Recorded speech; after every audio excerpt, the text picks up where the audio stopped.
یا حضرت عمر کو یہ ڈر تھا کہ اگر میں نے ایسا نہیں کیا تو رعایا میرے خلاف کھڑی ہو جائے گی؟ وہ تو ایسی پاورفل حکومت، کوئی بغاوت کا دور دور تک بھی خطرہ نہیں تھا۔ اللہ کا خوف، اللہ کا خوف کہ جس خدا نے مجھے حکومت دی ہے، اَيَحْسَبُ الْإِنسَانُ أَن يُتْرَكَ سُدًى، اللہ نے قرآن میں کہہ دیا ہے کہ تم یہ مت سمجھو کہ بیکار چھوڑ دیے جاؤ گے، ہر عمل کی ریزن بیان کرنی پڑے گی کہ اے عمر، اگر آپ کی رعایا میں ایک گھر بھوکا تھا، آپ کو پتہ نہیں چلا، تو اس کی ریزن بیان کریں کہ آپ کو پتہ کیوں نہیں چلا، اور اگر آپ کو پتہ چل گیا تو اس کے گھر میں کھانا پہنچانے کا انتظام کیوں نہیں ہوا؟ یہ بھی ایک عمل ہے نا، اس عمل کا جواب دیں۔ حضرت عمر کے پاس اس کا جواب نہ ہوتا، اس لیے کندھے پہ راشن ڈال کے لے کے جا رہے ہیں۔ آپ حکمرانوں کو برا بلا کہتے رہو، یہ ایسے، یہ ویسے، یہ یوں، یہ یوں، تو بھائی وہ بھی اور ہم سب ایک ہی جیسے ہیں، ہم کون سا اپنی ذمہ داری پوری کر رہے ہیں؟ آج مثالیں دی جاتی ہیں، حکمرانوں کو شرمندہ کیا جاتا ہے حضرت عمر کی مثالیں دے کے، دیکھو وہ ایسے تھے تم ایسے، وہ ایسے تھے تم ایسے۔ ٹھیک ہے، جب آپ کو کسی حاکم سے ملاقات کا موقع ملے تو آپ شرمندہ کریں، لیکن ہم اپنے گریبان میں بھی تو جھانک کے دیکھیں، صبح سے لے کے رات تک، رات سے لے کے صبح تک، کیا ہمارا ہر عمل ایسا ہے کہ ہم اس کی، اللہ ہم سے وجہ پوچھے تو ہم وجہ بیان کر سکیں کہ اللہ اس وجہ سے میں نے ایسا کیا ہے؟ بہت سارے کام ہمارے غلط ہو رہے ہیں۔ حضرت عمر رضی اللہ تعالی عنہ احترام بڑے کیا کرتے تھے۔ آج تھوڑا سا کوئی عہدہ مل جائے نا تو انسان اپنی اوقات بھول جاتا، تکبر، اس لیے کہ وہ اس کو اللہ کی طرف سے بھیک نہیں سمجھتا۔ جس کو کوئی چیز بھیک میں ملی ہوتی ہے تو وہ کبھی بھی اتراتا نہیں۔ دیکھو آپ کے پاس کچھ بھی نہیں تھا پہننے کے لیے، بھکاری بن کے کسی کے در پہ گئے، سیٹھ صاحب نے آپ کو ایک ٹائی دے دی، 3 پیس سوٹ دے دیا، بنیان دے دیا ہے بھائی، اور شیمپو دے دیا کہ نہا لو، نہا کے آپ نے ٹائی وائی پہنی، اب آپ اسی کے سامنے اکڑ رہے ہو اور لوگوں کو یوں یوں کر کے دکھا رہے ہو، تو وہ بولے گا بھائی میں نے دی ہے، واپس لے لوں گا میں۔ تو جو چیز بھیک میں ملی ہوتی ہے انسان اس پہ اکڑتا نہیں، اور جو اپنے پیسوں سے خریدی ہوتی ہے اس پہ اکڑتا ہے۔ خود گئے طارق روڈ میں شاپنگ کی آپ نے، اپنی تنخواہ میں سے، آپ کو تنخواہ ملی تھی، اچھی تنخواہ ہے آپ کی، وہاں سے 3 پیس سوٹ ٹائی پہن کے آئے، اپنی گاڑی میں بیٹھے، پھر آپ ایسے ایسے کر کے گھوم رہے ہیں، کوئی شرمندہ نہیں کرے گا آپ کو، بولے گا بھائی السلام علیکم، اللہ نے آپ کو دیا ہے۔ تو اللہ کہہ رہے ہیں یہ جو تمہاری اپنی چیزیں یہ بھی اپنی نہیں ہے، یہ سب میں نے دی ہیں۔ یہ جو تنخواہ آپ کو مل رہی ہے، یہ تنخواہ کہاں سے آ رہی ہے؟ جو آپ کی کمپنی کی ارننگ ہے، یہ تو قدرت کی پیداوار ہے نا، جو اللہ پیدا کر رہا ہے، کپاس اللہ نے پیدا کی، اس سے کپڑا بنتا ہے، تو آپ ٹیکسٹائل مل میں جاب کر کے تنخواہ لے رہے ہوتے ہو، یہ تو سب اللہ کی طرف سے بھیک ہے۔ آپ شوگر مل میں مینیجر لگ گئے بھائی، تو شوگر پیدا کون کر رہا ہے؟ یہ گنے اللہ پیدا کر رہا ہے، آسمان سے پانی برستا ہے اور وہ میٹھے لکڑیاں پیدا ہو جاتی ہیں، اس سے میٹھی میٹھی لکڑیاں پیدا ہو جاتی ہیں شہد جیسی، اس سے رس نکلتا ہے۔ ایک بارش ہے جو دنیا کی ہر چیز پیدا کر رہی ہے، ایک پانی ہے جو دنیا کی ہر چیز پیدا کر، تبھی پانی بند، سب کچھ ختم۔ تو یہ سب چیزیں بھیک میں ملی ہیں، تو حکومت بھی کس میں ملی ہے؟ بھیک میں۔ تو حضرت عمر جانتے تھے کہ مجھے جو حکومت ملی ہے کس میں؟ اللہ نے بھیک میں دی ہے، یہ میرا کمال نہیں ہے، تو لہذا بڑوں کا احترام کرتے تھے۔ حضرت خولہ بنت ثعلبہ رضی اللہ تعالیٰ عنہ کا بڑا دلچسپ واقعہ ہے۔ حضرت خولہ بنت ثعلبہ جو تھیں، ان کے شوہر نے ان سے زہار کیا۔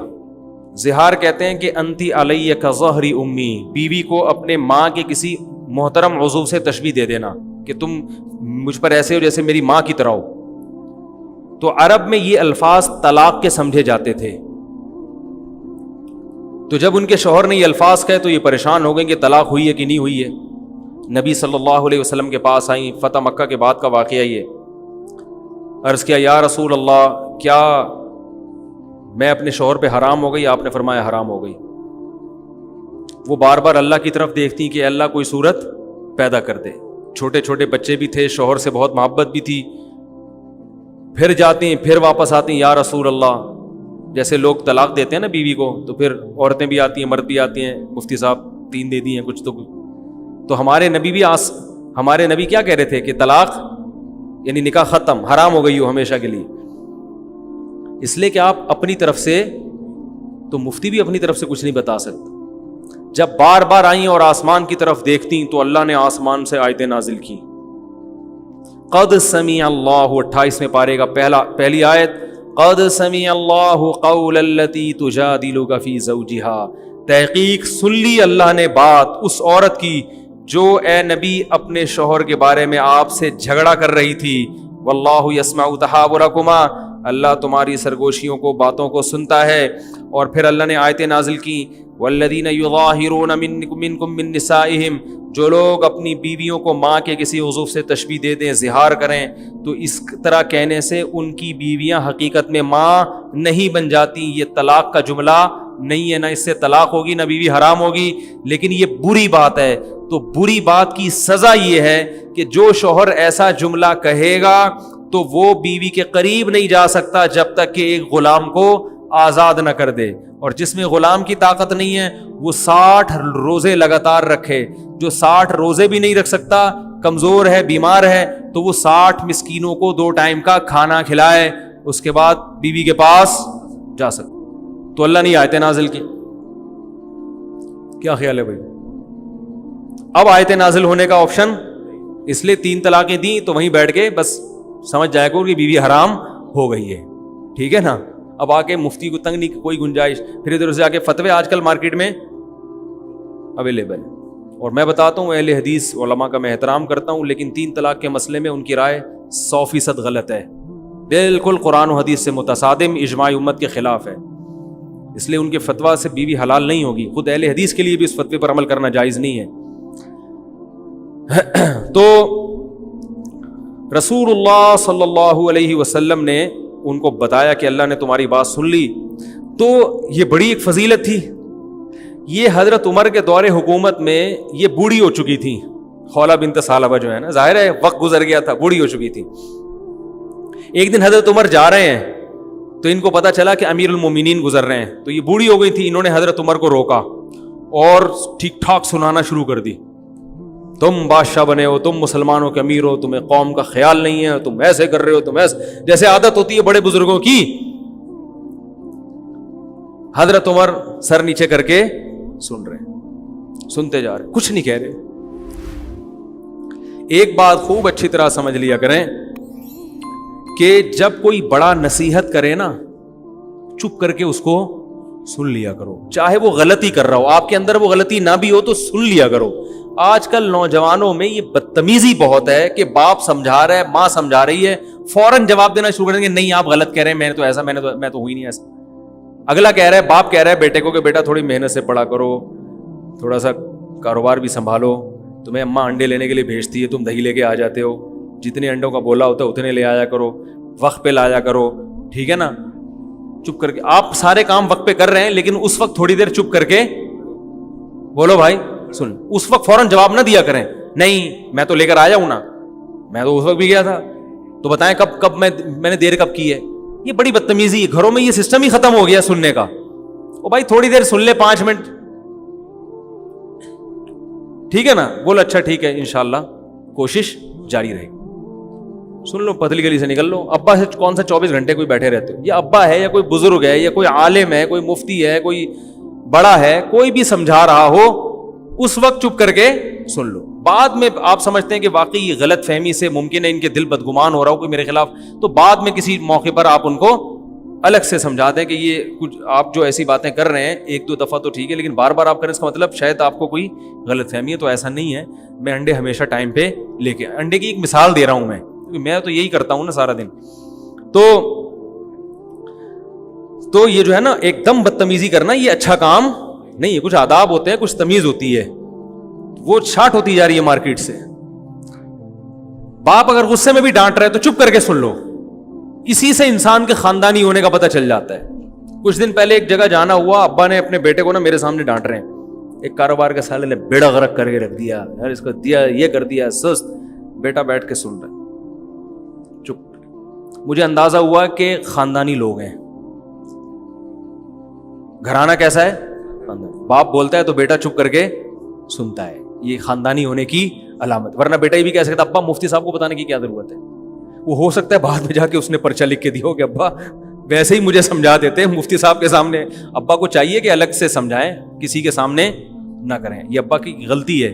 لیکن بیٹے کی سعادت کیا ہے، چپ کر کے سن لو یار ابا کے احسان اتنے ہیں, یہ گھر ابا نے دیا ہے بھائی, نام ابا سے ملا ہے, کوئی بات نہیں, تھوڑا سا ظلم ہو گیا تو کیا ہو گیا, وہ احسانات کے مقابلے میں اس کی کوئی اوقات ہی نہیں ہے جو ان غلطیوں کی.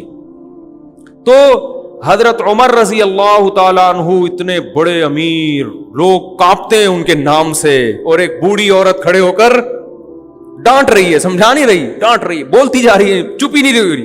تو وہ جو حضرت عمر کے خادم تھے نا, انہوں نے کہا قد اکثرتی یا خولا, بہت زیادہ کر دیا آپ نے نصیحت, امیر المومنین ہے, تھوڑا خیال کرو. ٹھیک ہے 2-3 دفعہ ہو گیا, اب آپ تو بولے ہی جا رہی ہو. حضرت عمر نے ان کو خاموش کرا دیا, اپنے خادم کو. فرمایا کہ اگر یہ عشاء کے بعد کا یہ واقعہ ہے, فرمایا اگر یہ عشاء کے بعد سے فجر تک بھی مجھے کہتی رہے گی تو عمر اس کی بات سنتا رہے گا, کیونکہ یہ وہ عورت ہے جس کی بات کو اللہ نے آسمانوں پہ سنا ہے. تو عمر کون ہوتا ہے اس کی بات کو سننے سے انکار کرتے؟ یہ وہ عورت ہے جس کی بات اللہ نے 7ویں آسمان پہ سنی ہے. یہ آئی تھی نا نبی کے پاس گنجائش پیدا کریں, تو قد سمع اللہ نے آیتیں نازل کی, اللہ نے سن لی اس عورت کی بات جو اپنے شوہر کے بارے میں آپ سے جھگڑ رہی تھی. تو جس کی بات اللہ 7ویں آسمان پہ عرش پہ بیٹھ کے سن رہا ہو, عمر کیسے کہہ سکتا ہے کہ بس کر, میں نہیں سننا چاہتا. تو یہ بھی وہی ہے اللہ کا خوف. یہ کہاں سے آیا؟ قرآن سے آیا. کوئی اقوام متحدہ نہیں تھی اس وقت, یہ کوئی بین الاقوامی عدالت نہیں تھی جس کے پاس دنیا کیس لے کے جاتی کہ یہ ہماری بات نہیں سن رہے. جب تک اللہ کا خوف نہ ہو, آخرت نہ ہو, انسان کا بچہ بن ہی نہیں سکتا, اور دنیا میں ظلم ہوتا رہے گا, اور اپنے اوپر بھی انسان ظلم کرتا رہے گا, اپنے اوپر بھی. دیکھو میں سگریٹ نہیں پیتا الحمدللہ, میں چرس نہیں پیتا, میں ہیروئن نہیں پیتا. یہ کیوں؟ اسلام کی وجہ سے نا. اگر آپ نہیں پی رہے تو کس کی وجہ سے؟ خدا کی قسم ایک دن کے لیے اسلام کو ہٹا دو تو دیکھو یہاں آدھے سے زیادہ لوگ شراب پینا شروع کر دیں گے. اپنی جان پہ ظلم ہے یا نہیں شراب پینا؟ بتاؤ میرے بھائی. دنیا سے محبت اپنی جان پہ ظلم ہے. جو فلمی اداکار دنیا سے عشق کی حد تک محبت کہ میں پھیل جاؤں دنیا میں, حالانکہ پتہ ہے دنیا وفا کرنے والی نہیں ہے, تو وہ ایک بے وفا چیز سے اتنی محبت کر کے اپنے آپ پہ ظلم کر رہا ہے کہ نہیں کر رہا؟ تو اگر آپ کی زندگی میں دین نہیں ہے تو آپ دنیا کے لیے بھی ظالم اور اپنے لیے بھی بہت بڑے ظالم بن جاؤ گے. آپ اپنی زندگی بھی اپنے ہاتھوں تباہ کر دو گی. میں نے دیکھا ہے شرابی لوگوں کو جگر خراب ہو گیا, مر گئے جوانی میں, نشے کی خاطر چند لذتوں کی خاطر جوانی میں موت کا شکار ہو گئے, ساری زندگی برباد کر دی انہوں نے. تو جن لوگوں کو روکا ہے شراب سے, وہ کون سی چیز روک رہی ہے؟ وہ اسلام روک رہا ہے, وہ مذہب روک رہا ہے ان کو.